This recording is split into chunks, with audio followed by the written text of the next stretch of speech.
Iran Israel की जंग के बीच बड़ी खबर निकलकर सामने आ रही है। रूस पूरी ताकत के साथ ईरान के साथ खड़ा हो गया है, तो दूसरी तरफ खुद को सबसे बड़ा ताकतवर समझने वाले ट्रंप अकेले पड़ गए हैं। कनाडा, इटली, स्पेन, अलग अलग देशों ने ट्रंप का साथ छोड़ दिया है, मगर रूस ईरान के साथ पूरी ताकत से खड़ा हो गया है। मुश्तबा खामनेई का साफ तौर पर ऐलान है कि ट्रंप अगर नहीं माने तो तबाही के लिए तैयार रहें। मुश्तबा पीछे हटने को तैयार नहीं, और सबसे बड़े ताकतवर होने का गुमान पालने वाले ट्रंप अकेले पड़ गए हैं। मेरे साथ महिमा मौजूद है। कैसे ट्रंप की सनक ने उनको कहीं का नहीं छोड़ा है इस जंग में, वो समझेंगे, और ये भी समझेंगे कि रूस किस तरह से ईरान की मदद कर रहा है। महिमा, अमेरिका अकेला पड़ता नजर आ रहा है, तो दूसरी तरफ ईरान की ताकत ये बताती है कि वो अमेरिका पर भारी है। बिल्कुल, और ईरान की इतनी मजबूती से खड़े होने की वजह तो उनके खुद की स्ट्रैटेजी है ही, लेकिन सबसे बड़ी बात यह है कि जब भी जियोपॉलिटिक्स की बात होती है, जब भी एक देश की दूसरे देश से लड़ने की बात होती है, तो बाकी देशों का साथ में आना, थोड़ी मजबूती देना मायने रखता है। और मौजूदा वक्त में ईरान जिस ताकत के साथ खड़ा है, उसके पीछे रूस है। ये बात लोगों को अब पूरी तरह से समझ में आ चुकी है, क्योंकि रूस की तरफ से एक के बाद एक बयान भी दिए गए कि हम साथ में खड़े हैं। और दूसरी तरफ जो ब्लूमबर्ग की एक नई रिपोर्ट आई है, और उस रिपोर्ट में ये बात कही गई है कि रूस ईरान को सैटेलाइट इमेजरी दे रहा है, ड्रोन टारगेटिंग इंटेलिजेंस दे रहा है, ताकि वो उस इलाके में अमेरिका की सेना पर हमला कर सके। जरा सोचिए, अमेरिका का मिलिट्री एयरक्राफ्ट हवा में मार गिरा दिया जाता है। ईरान के पास ऐसी कोई सैटेलाइट टेक्नोलॉजी नहीं है, उनकी टेक्नोलॉजी उस लेवल पर नहीं है जिस लेवल पर अमेरिका और इजराइल की है, ये बात वो भी जानते हैं। लेकिन ये टेक्नोलॉजी रूस के पास है, और रूस अपनी इन सभी सैटेलाइट की टेक्नोलॉजीज़ को देना, ये बताना कि लोकेशंस कहाँ पर है, कैसे कैसे जो इंटेलिजेंस का डेटा है, वो सारी चीज़ें रशिया ईरान को प्रोवाइड करा रहा है, और इसी के तहत ईरान एक के बाद एक अमेरिका पर भारी पड़ता जा रहा है। रिपोर्ट में इस बात को बताया गया है कि मॉस्को ईरान को इस इलाके में अमेरिका की सेना के खिलाफ जवाबी कार्रवाई करने में मदद करने के लिए कई तरीके के इंटेलिजेंस को दे रहा है, जिसमें खास तौर पर सैटेलाइट की इमेजरी है, ड्रोन टारगेटिंग टैक्टिक्स हैं, और ये यूएस और वेस्टर्न इंटेलिजेंस असेसमेंट से वाकिफ लोगों की से मिली जानकारी के आधार पर है। यानी कि जो लोग अमेरिका में काम करते हैं, जो लोग अमेरिका में मिलिट्री के टैक्टिक्स को देखते हैं, वो सारे लोग ये बता रहे हैं कि जो रशिया है वो ईरान को ये सारी चीज़ें प्रोवाइड करा रहा है, जिसके तहत ही अमेरिका पर एक के बाद एक बड़े बड़े हमले ईरान की तरफ से किए जा रहे हैं, और वो हमले इतने कारगर साबित हो रहे हैं कि अमेरिका को पीछे हटना पड़ रहा है अलग अलग वो मौक़ों पर। इसके अलावा यूक्रेन से रूस के अनुभव को ईरान के साथ शेयर किया गया है, और एडवांस ड्रोन टैक्टिक्स के बारे में भी बताया गया है। यानी कि रूस लगातार यूक्रेन से तो लड़ाई लड़ ही रहा है। यूक्रेन की मदद कौन करता है? अमेरिका करता है, नेटो के जो देश हैं वो करते हैं, यानी कि यूरोपियन यूनियन यूक्रेन की मदद करता है। यूक्रेन ने भी रशिया को ठीक तरीके से बहुत अच्छे तरीके से लड़ाई लड़ी है, और इसी वजह से वो अभी भी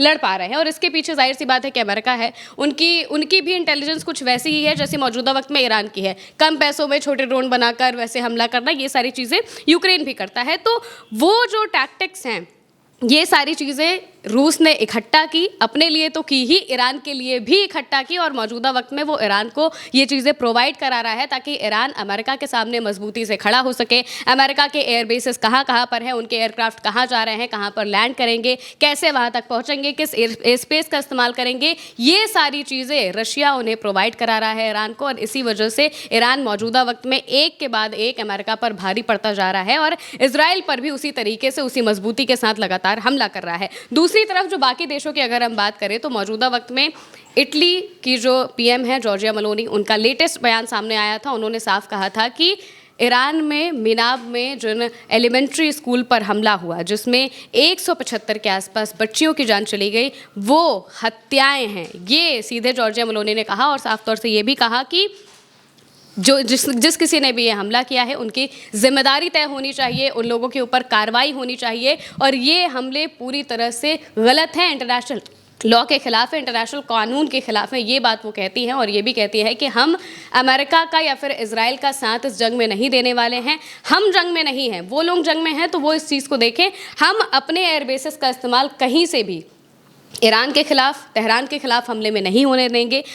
अमेरिका ने चाहा था कि जो यूरोपीय देश हैं, कुछ देश हैं जो उसके आसपास में है, जैसे आपका जो यूके है, यूके का एयरबेस वहाँ पर मौजूद है, फ्रांस का भी एयरबेस है और बाकी के जो देश हैं उन सबसे वो मदद मांग रहे थे कि आप हमें एयरबेसिस का अपना इस्तेमाल करने दीजिए, हमें तेहरान पर हमला करना है, क्योंकि अमेरिका बहुत दूर है।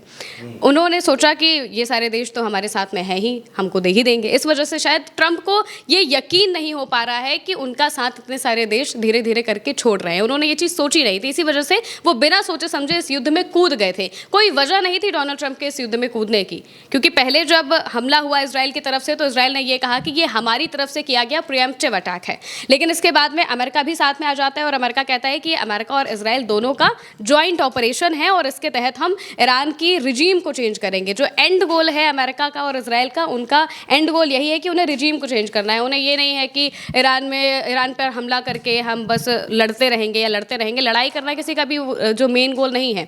मेन गोल अमेरिका का ये है कि वो रिजीम चेंज करेगा, रेजा पहलवी की सरकार लाएगा और फिर ईरान के तेल का फ़ायदा उठाएगा, ईरान में जो रिसोर्सेज हैं उनका फ़ायदा अमेरिकी लोगों को देगा और अमेरिका को उससे पैसे कमाने हैं। सीधी सी बात ये है।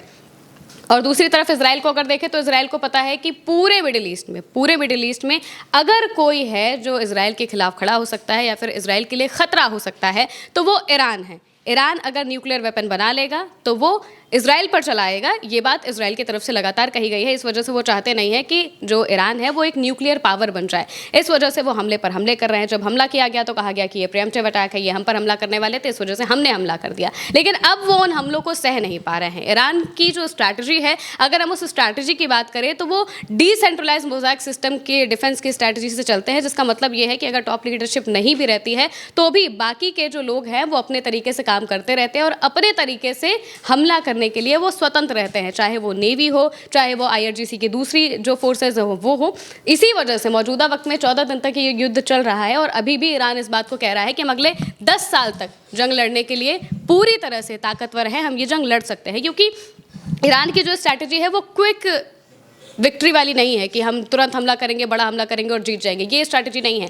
उनकी स्ट्रैटेजी ये है कि अगर आपको अपने से पावरफुल देशों से लड़ना है, अमेरिका जैसे देशों से लड़ना है, तो जाहिर सी बात है कि आपको उनके रिसोर्सेज को खत्म करना होगा, आपको उन्हें थकाना पड़ेगा, आपको उन्हें आर्थिक तौर पर थकाना पड़ेगा ताकि उन पर यह दबाव बने कि वो अपनी तरफ से ये युद्ध खत्म करें। और इसी वजह से वो इस युद्ध को लंबा खींचने में लगे हुए हैं कि हम तो इसको सह लेंगे, हमारे ऊपर आप हमले करेंगे, करते रहिए, उससे कोई फर्क नहीं पड़ने वाला है। क्योंकि हमारी तो ऐसे सिस्टम है कि अगर आप एक को मारेंगे तो दूसरा खड़ा हो जाएगा, दूसरे को मारेंगे तो तीसरा खड़ा हो जाएगा, तीसरे को मारेंगे तो चौथा खड़ा हो जाएगा। इस वजह से उनका ये पूरा डिफेंस सिस्टम चल रहा है और इसी के तहत वो काम भी कर रहे हैं। और अब इसी वजह से जो डोनाल्ड ट्रंप है वो अकेले पड़ते जा रहे हैं, क्योंकि बाकी के देशों को भी पता है कि ईरान किस तरीके से काम कर रहा है। ईरान के जो हमले हैं उन हमले से बाकी के देश भी इस बात को समझ रहे हैं कि अगर हम इस जंग में पड़ेंगे तो हम पर भी खतरा आ सकता है और हमें इस जंग में पड़कर खुद को आर्थिक तौर पर और ना ही सामाजिक तौर पर नुकसान पहुंचाना है। और इसी वजह से इटली ने साफ तौर से मना कर दिया कि हम एयर बेसिस नहीं देंगे। इटली की PM ने तो ये भी कह दिया कि जो जिम्मेदार है उनकी जिम्मेदारी तय होनी चाहिए।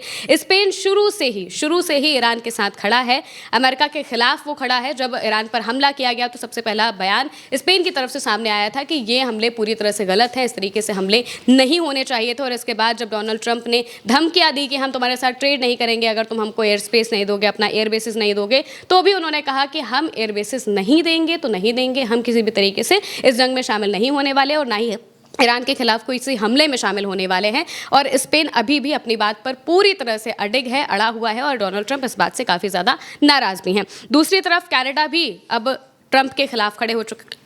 कनाडा वो देश है जिसे ट्रंप ने धमकी दी थी कि हम तुम्हें अपने में मिला लेंगे, हम तुम्हारी ये जो सीमा है वो तोड़ देंगे, क्योंकि कनाडा और अमेरिका का बॉर्डर मिलता है।